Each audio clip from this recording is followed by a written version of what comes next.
Hello, and welcome to NASA's Jet Propulsion Laboratory in Pasadena, California. I'm Jari Cook of JPL's Media Relations Office, and I'm going to be the moderator today for our wrap-up news briefing for the Cassini mission to Saturn. About an hour and a half ago, very early California time, we bid farewell to the intrepid Cassini spacecraft. It plunged into the skies of Saturn and ended its mission. To help us understand these last moments, we have some key team members with us today to share their thoughts. We do have some reporters on the phone, and so if you have questions, you should press *1 on your telephone. And we're also going to be tracking questions via social media, and you can use the hashtag AskNASA. So to kick us off, I'm going to introduce to you Michael Watkins. He's the director of JPL, and JPL manages the Cassini mission to Saturn for NASA.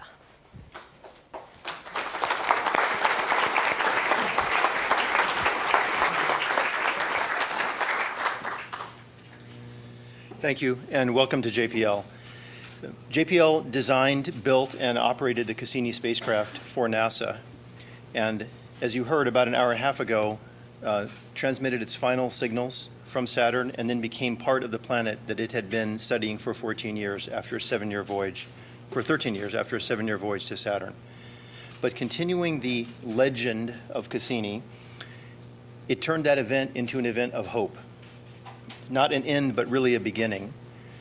And the discoveries that Cassini has made over the past 13 years in orbit have rewritten the textbooks of Saturn, have discovered worlds that could be habitable, and have guaranteed that we will return to that ringed world. So the fantastic discoveries that continue to be made with the last set of ring-crossing orbits and in the grand finale of Cassini haven't really even been studied yet. And as Linda Spelker and I were joking earlier, the last few seconds of the Cassini mission are our first taste of the atmosphere of Saturn. And those last few seconds might be a number of PhD theses for students to come. So even this last few seconds, Cassini managed to continue its rewriting of the textbooks and its legend. And to talk more about Cassini and about the planetary program, I'd like to introduce Dr. Thomas Zurbuchen, the head of the Science Mission Directorate at NASA.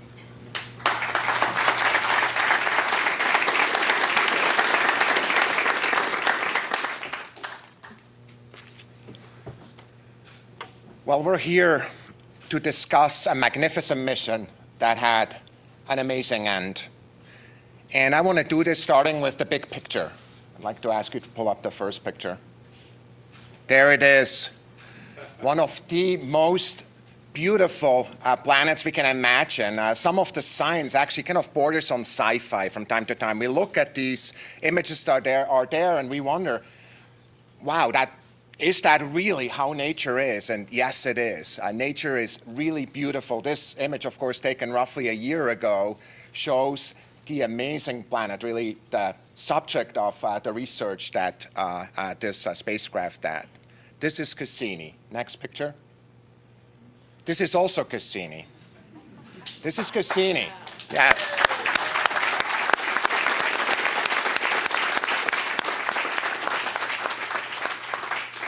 A diverse set of people from all walks of life. You see at the top there, the science team at their last meeting just a few days ago, waving at the camera and really celebrating what they're learning, and of course recognizing that they're nowhere near done. Science will go on, and more discoveries will be made with the data, not just from the last day, but also from the last months. You see at the bottom, many members of the engineering team, which of course are a really important part of this as well. Together, if we added them up, close to 5,000 or so, individuals putting their heart and soul into this magnificent mission. This is, ladies and gentlemen, Cassini. And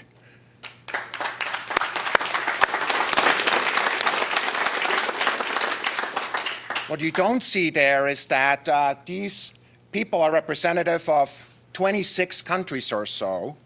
And of course, you know that the entire Cassini-Huygens mission involved 3 space agencies. And I just really want to call out my colleagues and friends from our sister agencies, and I want to really welcome you here and thank you for coming here. You're here, Alvaro Jimenez, the ESA Director of Science, my counterpart at the European Space Agency. Thanks so much.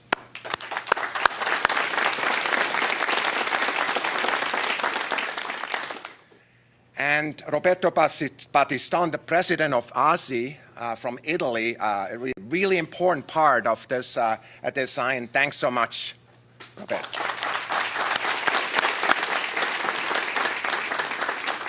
Or grazie mille. Learn a little bit of Italian in Switzerland. The rest I forgot. For 35 years, you all have come together and worked to shed light on this most magnificent work. And I would say, with the words of a former governor here, we will be back. Thanks to Cassini, that we now know to be, this world that has so many facets to it, and many facets actually we did not expect. With today's end of this mission, we now know the planet's moon will remain pristine. So not only did we do science here at the very end, but we protected science to be done in the future. And we can and will, I'm sure, over time, find ways to go back to these moons and explore them, because the questions they have asked, make us ask, keep us up at night. Questions that are so deep, so simple, that every one of us can understand, whether or not we have a PhD or some kind of STEM education. Questions that are at the heart of an educated kind of populace of humanity as a whole. It's those kind of questions that will have motivated Cassini, those kind of questions that will motivate us to go back and explore again. Again, my shout out to the team. To me, what will stick with me about Cassini is the team in that room working together as one till the very end of this magnificent mission. Congrats to the Cassini and to its team. Thanks.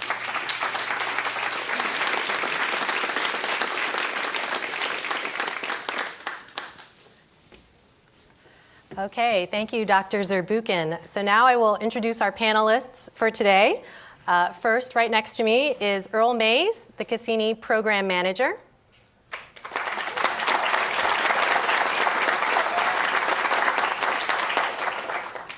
Next, we have Linda Spilker, the Cassini Project Scientist.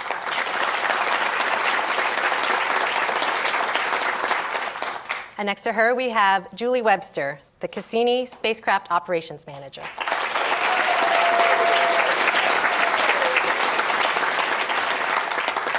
So now I'll turn it over to Earl. Thanks, Jari. Maybe we could just reprise the last few moments in the MSA. TS1, we just had transition to high rate mode, and we are in the atmosphere. We have lots of signal at X-ray bands and Sierra bands. Project Manager, Flight Director. Go ahead. Okay, we call loss of signal at 115546. Project Manager on FSO Quad. Maybe a trickle of telemetry left, but just heard the signal from the spacecraft is gone, and within the next 45 seconds, so will be the spacecraft. I hope you're all as deeply proud of this amazing accomplishment. Congratulations to you all. This has been an incredible mission, an incredible spacecraft, and you're all an incredible team. I'm going to call this the end of mission. Project Manager, off the net.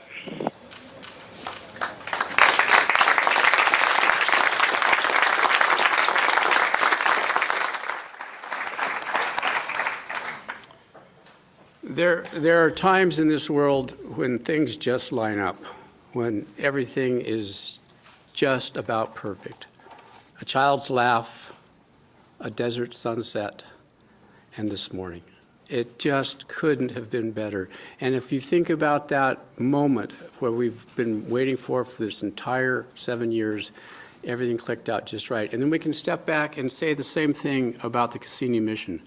A superb machine in an amazing place, doing everything we could possibly do to reveal the mysteries and secrets of our solar system.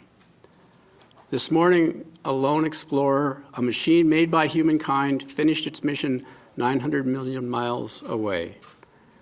The nearest observer wouldn't even know until 84 minutes later that Cassini was gone. To the very end, the spacecraft did everything we asked. That ground system support was superb, and we believe we got every last second of data. It's already back in Arizona, and I think the analysts are already working on it. So we have indeed accomplished exactly what we set out to do, complete this mission with a Saturn probe. To the very, maybe just a little bit about the legacy of this mission. We've built the blocks, and both scientifically and engineering-wise, for the next set of missions. Europa will capitalize upon our engineering expertise and techniques and the instruments that we have developed for Cassini. 30 years later almost, will be that much better and more sophisticated and tuned for the environment that we're in. The scientific and engineering collaboration, I think, will be a hallmark for future missions. The fact that Cassini presented a unique set of challenges to the science and engineers. Of course, there's that lasting tension between science goals and engineering conservatism. But also, this put the scientists in contention with each other and with the engineers. And the mix of this as an experiment in sociology was an astonishing success. And I believe that the future missions are also going to learn how to cooperate and how to get the very best of their systems, well, with Cassini leading the example. We've been able to repurpose the spacecraft in all sorts of unique ways, and as you just saw a little while ago, we turned it into an atmospheric probe. So every piece of it's been used for to benefit of exploration. I've got to thank the many thousands of people. We had 3 space agencies, 17 member nations contributing to the launch of the hardware of the mission, hundreds of contractors, thousands of individuals in science and engineering. And we have to reach back, all the way back to the early 80s, for the folks that did those thankless cost exercises over and over again, all the way up to now, the people that sent the very final commands. Thank you, and the gratitude, I believe, of the world should be bestowed upon you for the accomplishments of this mission. We also need to thank our many millions of fans. The heartwarming buzz that we've gotten from social media, from the educational region throughout the world, the media, the more traditional media as well, has just been great. Telling the Cassini story, inspiring the next set of explorers, and is just absolutely as important to us as the scientific results we've found. So thank you very much for that. The Cassini mission ended this morning, high over the clouds of Saturn. The spacecraft is gone. Thanks and farewell, faithful explorer. But the legacy of Cassini has just begun. The effect that Cassini has and will have on the future of planetary exploration will go on for decades. Thank you, and long live Cassini.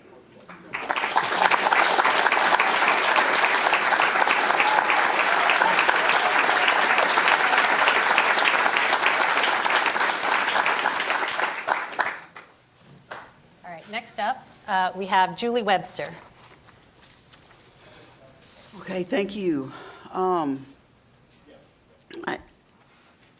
I almost have no words. I was supposed to give the chronology. I've been on this mission since it was built, and as I gave several interviews yesterday, I'm one of the privileged few that actually sat inside this spacecraft before it was put together, and my last image was inside of the parts and the wiring as we went in. But we've had 13 years at Saturn, but 20 years of an incredible spacecraft that was designed by people, and I can't emphasize this enough, that had 30 years of experience when they designed it. They took all the lessons learned from the Voyagers and the Galileos and the Magellans and Mars Observer and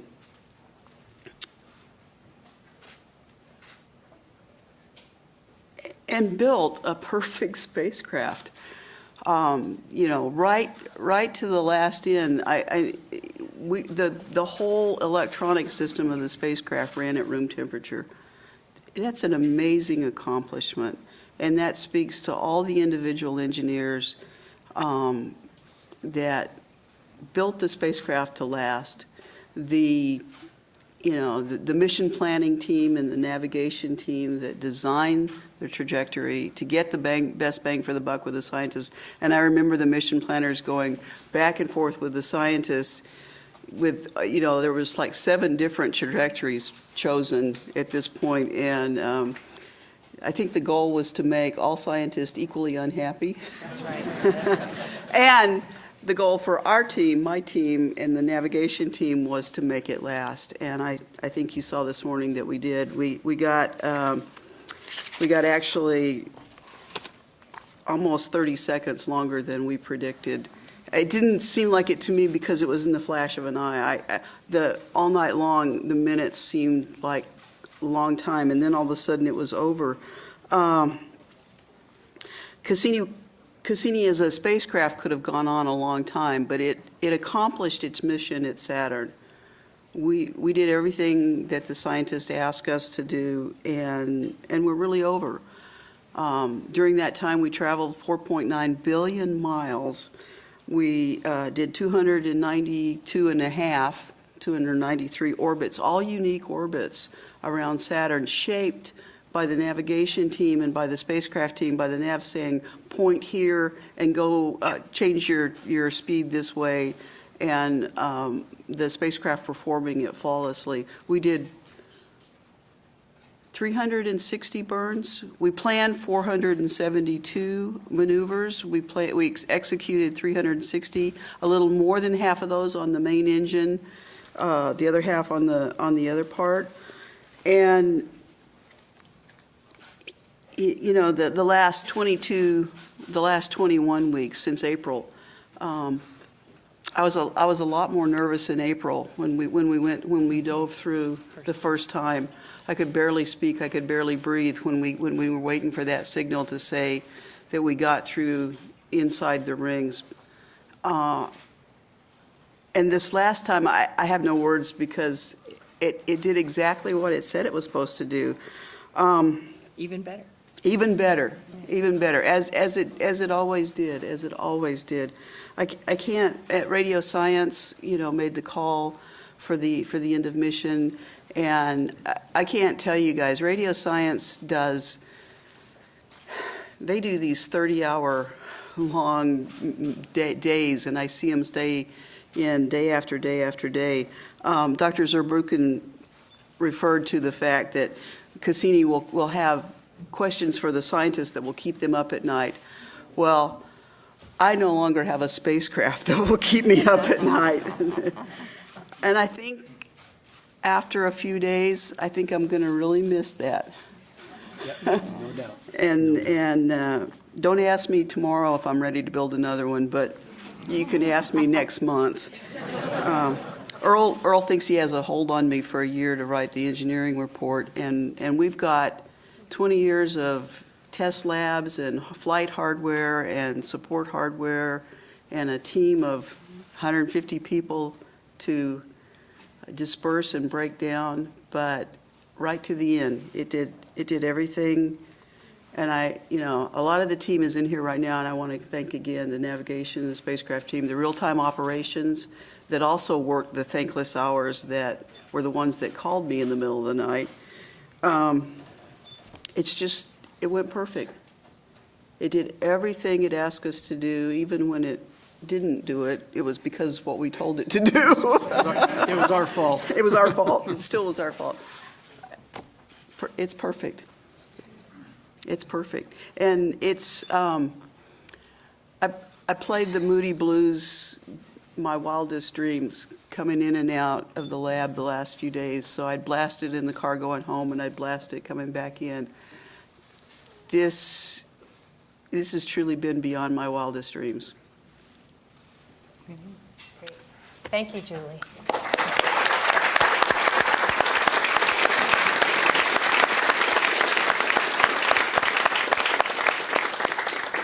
Okay, and now over to Linda Spilker. Well, for me, this has been an incredible journey with Cassini that spanned 30 years.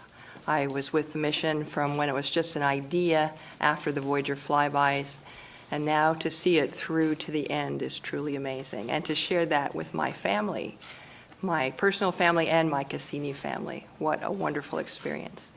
When I look back over the Cassini mission, I see a mission that was running a 13-year marathon of scientific discovery. And this last orbit was just the last lap. And so we stood in celebration of successfully completing the race. And I know I stood there with a mixture of applause and tears because it felt so much like losing a friend, a spacecraft I'd gotten to know so well. And yet in looking ahead, both an end and a beginning, there's so much left, so much incredible science left to figure out and understand, decades worth, science that will span a generation. When I think about Cassini going in, I know that there's a piece of me there in heart and soul, because I know we signed our signatures on a list of sheets. Those sheets were scanned in and put on a CD. And that CD is on board Cassini. So a little piece of me went into Saturn's atmosphere along with Cassini. So what an incredible ride. And just lasting for so long. I want to step back just a little bit. If we could go to the first slide, please. This is an image put together by our visual and infrared mapping spectrometer team. They did a spectacular job turning around this data set that just came down last night. And this is a view in the infrared at 5 microns. You can see the heat energy coming out of Saturn. And this is the place where Cassini took its final plunge. And if we go to the next graphic, see a little air ellipse there? That's where we think Cassini went in to the atmosphere of Saturn. So, what an incredible ride. And to get that was the very last set of BIMS images that came back from Cassini. And so here it is turned around very quickly for you to see. If we go on to the next set, we had our last downlink of images. And I'll just look at this and you can share what we saw for our final set of images and data. Saturn, Enceladus setting behind Saturn. How beautiful. Part of the mosaic of Saturn and the rings in color, our last look at this incredible system. Titan, you can see the lakes and seas at the North Pole and the haze at the limb. An even better view of the lakes. There's Daphnis creating its wake along the edge of the Keeler Gap and the beautiful structure in the rings. Another view looking out across the rings, the bright B ring, the dark Cassini division snuggled next to it. Views that we're going to miss for a long time to come. That little tiny propeller, that little object just above the dark gap, a large set of ring particles together trying to force open a gap. And here's Cassini's final image. So what an incredible, incredible, wonderful set of data. And as we went into the atmosphere, we had 8 of our science instruments on, including the ion and neutral mass spectrometer. We had the magnetometer. We were collecting gravity data there to answer questions about Saturn itself. But in particular, trying to understand as we probed deeper into the atmosphere, the hydrogen to helium ratio. You can't measure helium unless you're directly measuring. You can infer it, you can model it, but to be there and directly measure and sample, that was absolutely amazing. And so that team is hard at work right now, looking at their data and trying to assess what they saw in those very final moments. And I'm sure they'll be very happy that Julie was able to get the spacecraft to survive those extra seconds as we plunged on in. And then, of course, the longer-term analysis, as I said, that will go on for years. And I just want to thank everyone as well, in particular the international science team. A lot of them are down at Caltech. We had too many to try and fit all at JPL, and so they're down, and they've been celebrating, and I've heard having a great time from the reports I've heard. And also to thank the public, as Earl said, who have come along with us. And when I think about Cassini, I think Cassini's final gift to humanity was the fact that we knew the day, the hour, the minute, and now the second of the plunge. And so we could gather together with the scientists, the engineers, with the public, with our own families. You can think of us as a giant worldwide Cassini family and share this final moment of the plunge and have that memory to add to our Cassini scrapbooks. And if I had one thing I could say to Cassini, I'd say, goodbye, Cassini. Thanks for the ringside seat at Saturn. And as Thomas said, we'll be back. Thank you.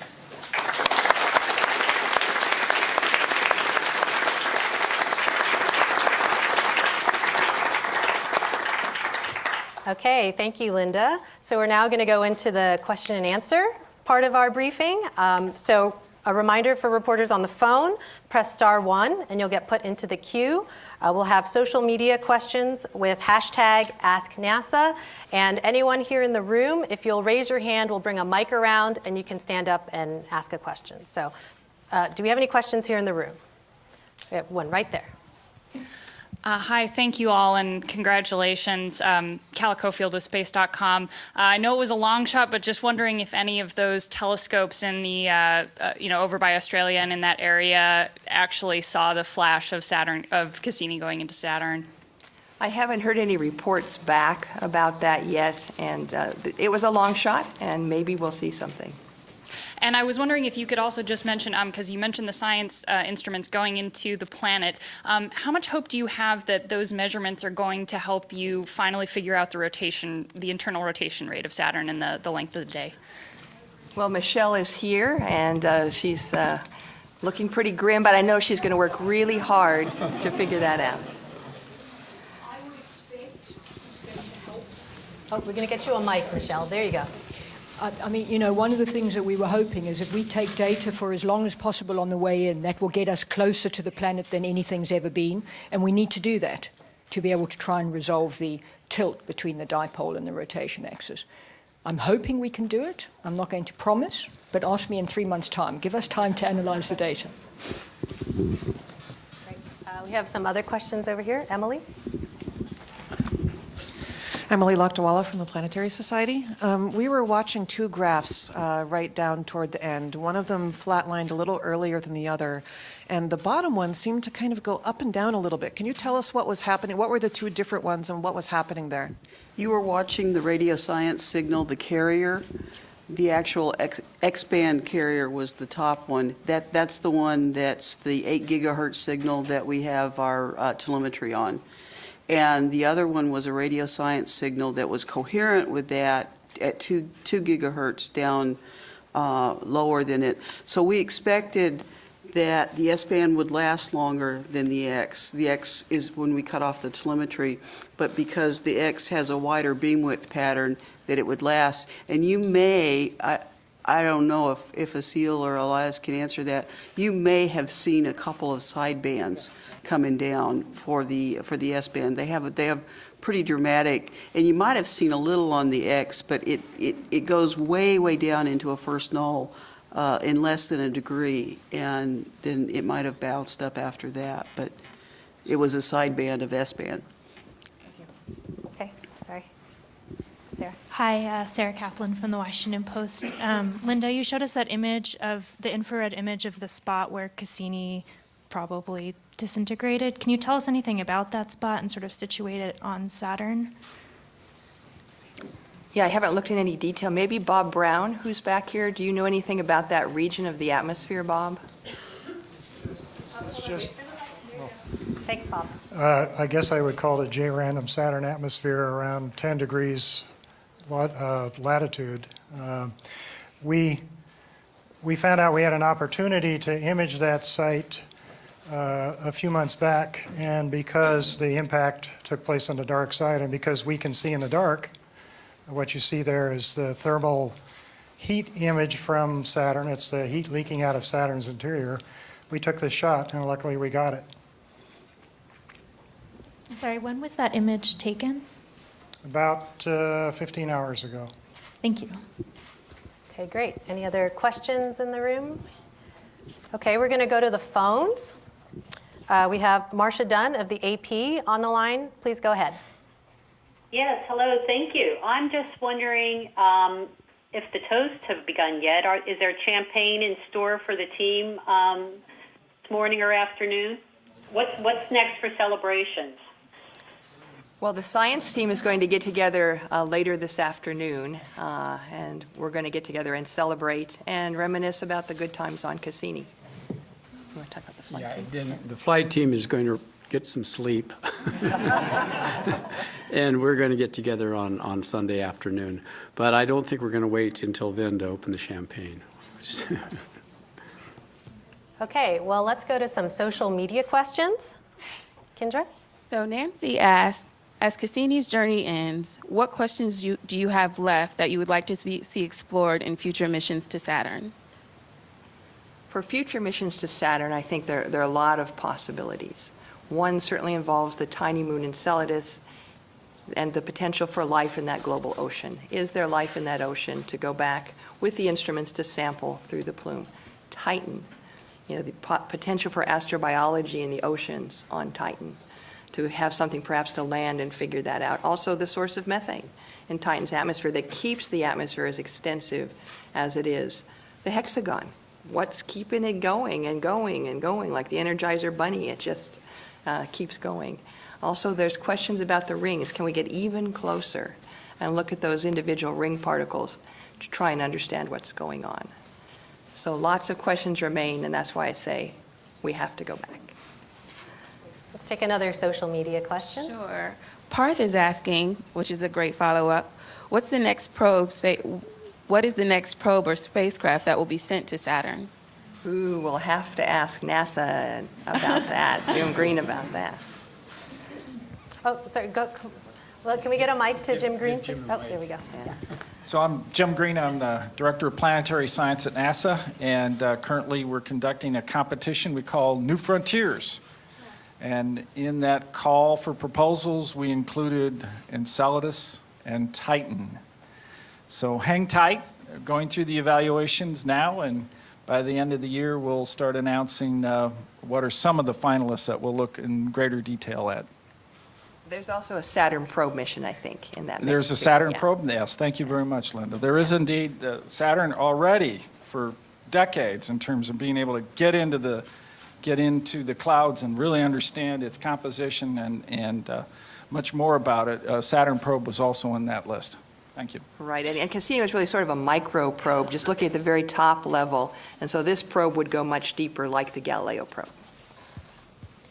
Okay, great. Just a reminder again, if you're on the phone, *1 for reporter questions, and if you're in here, raise your hand. We have a follow-up question here. So Emily Lakdawala with a follow-up. What does it mean that you had this signal for 30 seconds longer? Is that just the usual overperformance of the DSN in locking on the spacecraft, or does it mean that the spacecraft was able to fight the atmosphere for longer? I think it's a little bit of everything. The spacecraft, I think we did come in a little bit later than we thought, and that just didn't delay the demise, it just delayed the start of it. But I thought the DSN has just been phenomenal. They've been tuned in as well as we could. And the spacecraft, all of our modeling is we don't have any real world experience with this. And so to be within 13 seconds of our predict is, for us, that's a hole in one. So. Okay, we have another reporter question here. Oh, she's coming right behind you. Thank you. Lisa Grossman from Science News. Can you just confirm what the actual times were for the atmosphere insertion and then loss of signal? Because are they different from what was projected? Yeah, it was 11:55:39 for the X-band signal, which also caused the telemetry, and 11:55:46 for S. Loss of signal. Right. And we had predicted, much to my embarrassment, at yesterday's press conference, I called it... That's UTC also. Okay. So it's 4. We called 4:55:16. I unfortunately announced 06. But the baseline we were working from was 55:16. And we lost X-band at 55:39. And that essentially is when we lost data. The spacecraft, of course, was going to last longer on for at least another minute, and of course the S-band did go a little bit longer. Okay, let's take another question from social media. Sure. This question is from Orion. Did Cassini have only options to rush into Saturn? I would like to know if there are other ideas that have been considered. We had lots of different ideas, and what really came down to it, let me just give you a few of the different flavors. We could have left the Saturn system altogether and gone to Jupiter or out to Uranus. Those were very long missions, and we would not be chatting about them, and probably our children would not be chatting about them. They're very long. And there were several options, so those were discarded pretty much immediately. But as an exercise, could we leave the system? There's also a Centaur asteroid mission that was actually achievable. Staying at Saturn, we could have gone into, first of all, if we stay at Saturn, the Cassini spacecraft must be put into a safe place. There are international treaties that require us not to leave an untended spacecraft in the inner system where it might inadvertently collide with Enceladus, which we know is just rife with all of the materials for life, Titan, or any of the other icy satellites. So if we stayed inside the Saturn system, we had to dispose of the spacecraft somehow. Well, then it becomes, where's the best science? Well, it's inside the Saturn system. It's not way out at the edges, it's inside. So 7 years ago, we began a mission that planned to use every last kilogram of our propellant and finish up exactly the way we did. We knew that these final 22 orbits were very risky, so we didn't want to put them in the middle because they would maybe not come back out. As it turns out, they weren't anywhere near as risky as we thought, so we could have done a lot more. But, that's all hindsight. So there were lots of other options, but this was by far the best. Cassini going out with an empty tank of gas at the very top of its game in a scientifically unexplored environment. Great. Okay, we have another reporter question in the room. Hi there, Steve Futterman from CBS News. I want to ask the three of you a question that's not really concerns the data or what you discovered, but just sort of the human side of this mission, this spacecraft. We all know the story of Pinocchio, the wooden doll that becomes human. I'm wondering what was going through your heart and soul today as this came to an end. I'm not suggesting it became like a child to you, but what did Cassini mean to you? Did it hurt today? You want to start off? Yes, it does hurt. I mean, what can you say? We've been with this spacecraft off and on since launch. I haven't been on the mission the entire time, but I helped build it. I helped launch it. I've been through 20 years with it. It is an extension of ourselves. An extension in kind of the more anthropomorphic sense, but also in our senses itself. We are out at Saturn every day. We get a call back home. We get data. We get images. We know what's going on out there. And that is an extension, I believe, of all of us. We believe of ourselves. And so that's gone. There's a loss. If I can talk about it being a robot it finished the end of its serviceable life and needs to be put into the junk pile. But, and that, of course, there's an element of truth to that. There's also an element of truth that has been our companion and our dutiful servant for for several decades. And so it is a loss. But there's also a sense of serenity and peace with that because we've done exactly what we believe is the correct thing. And so it's a whole potpourri, you name it. Yeah, I think for me there's a core of sadness and part in thinking about the breakup of the Cassini family, coming into work on Monday morning and knowing that there'll be empty offices there and the people I could just stop by to chat with will be off and doing other things. But it's both an end and a beginning as these people go off and work on other things. But I also feel a tremendous sense of pride to have worked on this mission over so many decades and to see the fruition of this particular mission. Although part of the sadness is thinking about, Cassini has revealed Saturn as familiar as our own neighborhood might be. And now, for a time, until we go back, that's a distant, very distant world now, just like a small little world in a telescope. And those details of the rings, those tiny moons snuggled in so close, those are all gone until we go back. I think it's the loss of the day-to-day. We're in the trenches working this all the time, with a core team of people that you see every day for 8 hours plus, and sometimes a lot longer than that. And I don't know, did Earl say that we stepped on, that the celestial mechanics does not recognize U.S. holidays or European holidays. We stomped on every Christmas, every Thanksgiving. We were always either doing a maneuver or something went wrong with the spacecraft. And so for our families, maybe they will be glad not to have the pager go off in the middle of the night or in the middle of dinner going, oh, sorry, I got to run. I got to go take care of this. And it's the loss of that camaraderie. I think for me, and I really thought I was going to be more sad about the spacecraft, but you can't, I'm not. The spacecraft did everything we asked it to do, everything, right to the very end. That's all you can do for anybody. That's all you want for any human, let alone, a robot. Did any of you have tears today? If I can be personal? Earl started it. Oh, absolutely. He did have tears. I think we messed it up a little bit. I must admit, it was a very emotional moment. Yeah, I think tears and applause at the same time, and I had a little purple hanky there, to be able to use. So, tears and applause. Okay, we're going to go back to the phones. We have Leo Enright of Irish TV. Go ahead. Thanks very much. I wonder, could I ask a question of Alvaro Jimenez of ESA? Yes. Why don't you come up to the podium here? Thank you very much. Yep. What I wanted to know really was, when we look at Hubble, we look at Cassini-Huygens, we look at SOHO, all these great collaborative missions between the United States and Europe. I wonder, what is the prospect of us ever, frankly, doing these sort of great collaborations again? Is it going to happen, or is it more likely that Europe and the US will take slightly more independent paths? Well, we are very proud of actually having collaborated with NASA in this great mission, and we are determined, we are convinced this is the way to go. We have to work together to really be ambitious and achieve missions like this one.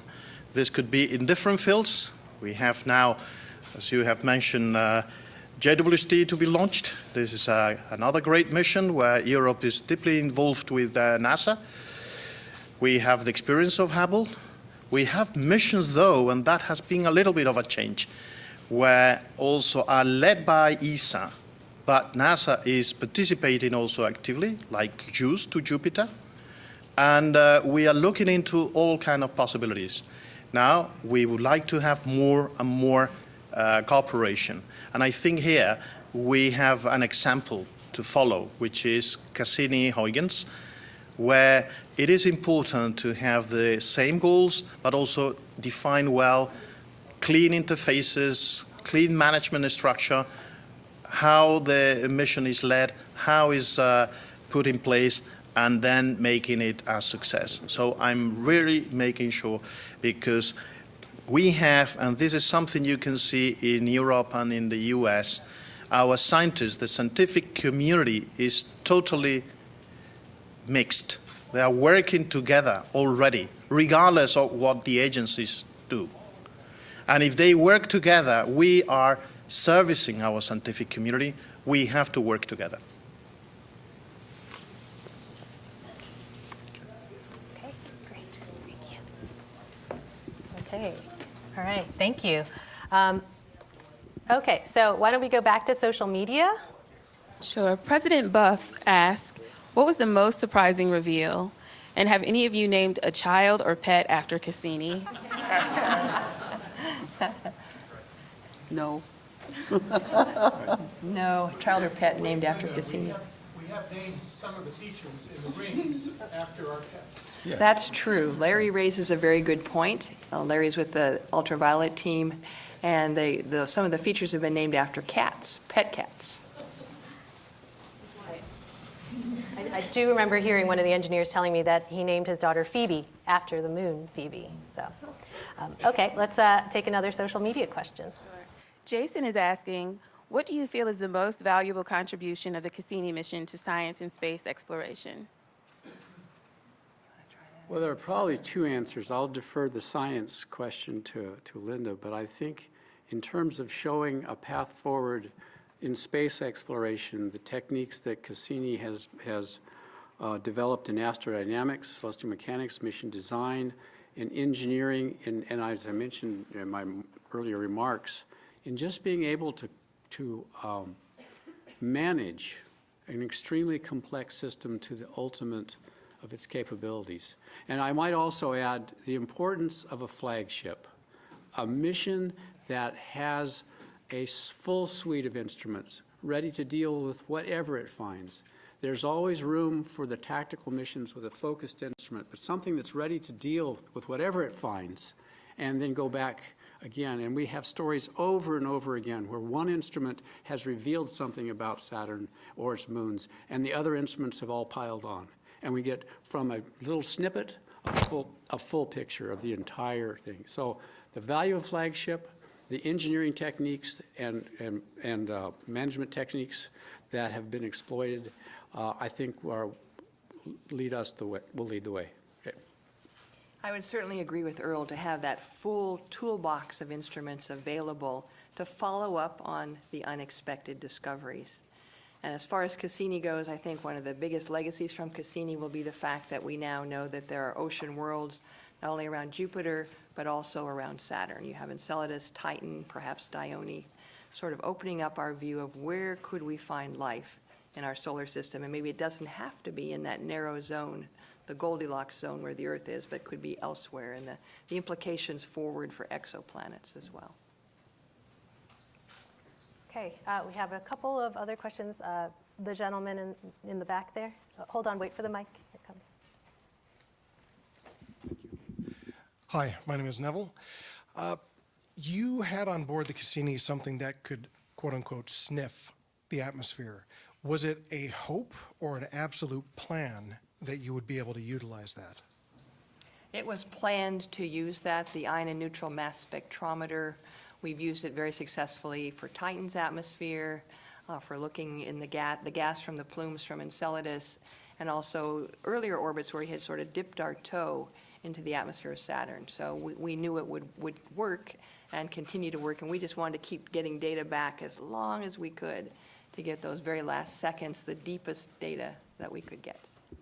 Let me just pile on that for a second, because when we launched, the ion and neutral mass spectrometer was going to be used for Titan. Right, that's it. We got Enceladus, and we got in Saturn, again, because of the fact that we were able to find these mysteries with other instruments and then use this mass spec in a different way. So again, it's just the point, if you can fit it on, Jim will probably shoot me for this, but if you can get it on under price, get the ride.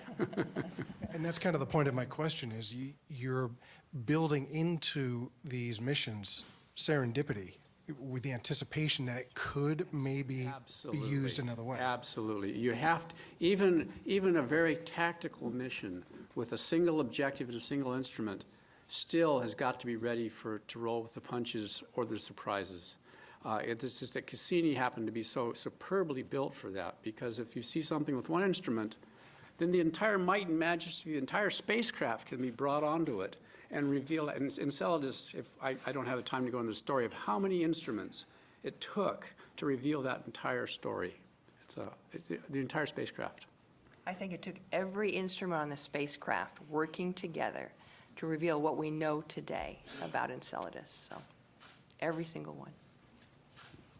Okay, other questions in the room? The gentleman here in the front. Oh, here. Yes. Hi, I'm Kurt J. Mack. I'm here with the NASA Social.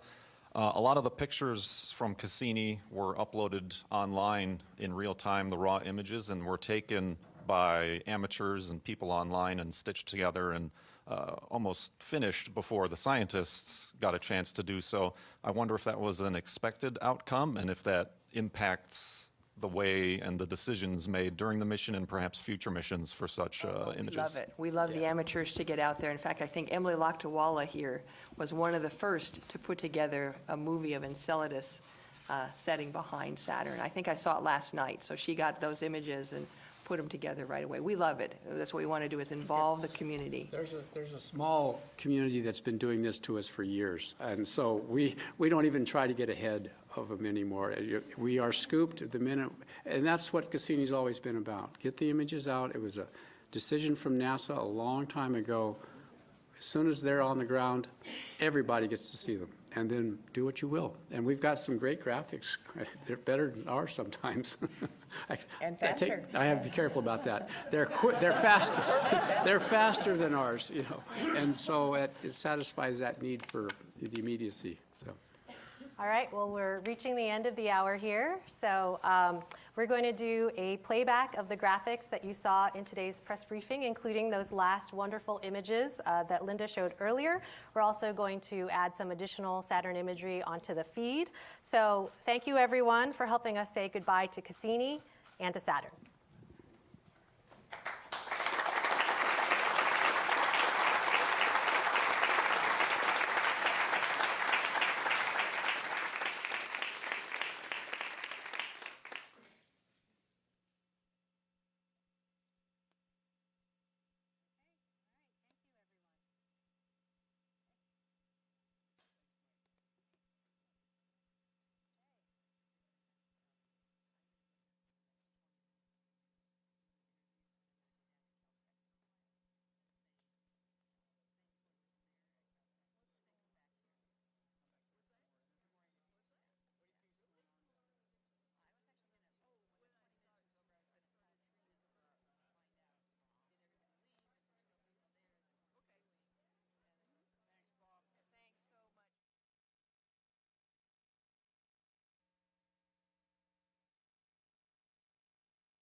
System Space CS1, we just had transition to high rate mode, and we are in the atmosphere. We have lots of signal at X-ray band and Sierra band. Project Manager, Flight Director. Go ahead. Okay, we call loss of signal at 115546. Project Manager on FSO Quad. Maybe a trickle of telemetry left, but just heard the signal from the spacecraft is gone, and within the next 45 seconds, so will be the spacecraft. I hope you're all as deeply proud of this amazing accomplishment. Congratulations to you all. This has been an incredible mission, an incredible spacecraft, and you're all an incredible team. I'm going to call this the end of mission. Project Manager, off the net.